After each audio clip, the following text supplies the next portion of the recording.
hello धन तमे आउ टे पर फोन करबो एबे टिके रख ओई पाखरे पाखरे का रख अपेक्षार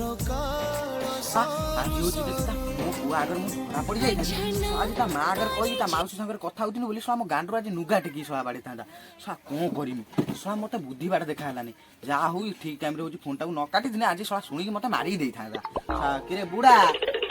पाठ पढुजी की आदे एथरा मेट्रिक परीक्षा भल करिबु ना आ जदी न कलु तते घरे पुरे देमी नै कि खाया पिया पे देमी नै तो गांडरो नुगा टेकी बाडे सहा घर विदा कर देमी आ जान कोडे रही कोन करू ठीक अछि बापा ओ माउसी फोन करथिला ना मारे बुढ़ा ना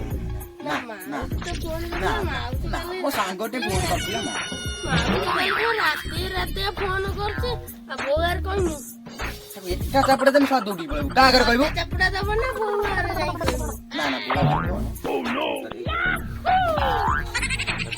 हल्दो तू तो बुआ अगर कहबो हला मो पुअटा आगु बोला दियो बापा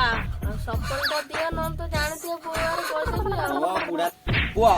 सुन मु तते कहूची मु तते गोटे सफल बरंग दउ तो मा अगर तू बिल्कुल भी कहबुनु न तो मा मोर रखिबो नै बुझी पारछु ना और तू आगु यात्रा आउची जानि पारछु खर्च देमी 1500 सफल बापा आउ बोगार कहनु सब दिन गोटे सफलटे दउथु आ ओ एई गोटे कथा नबु गोटे गोटे बापा सब बेले देमी किंतु बो आगर तो कहबुनु ना मु कहनु जदी कहलु जाति तो यात्रा आउची आगु को आउ बोगार कहदेबी आ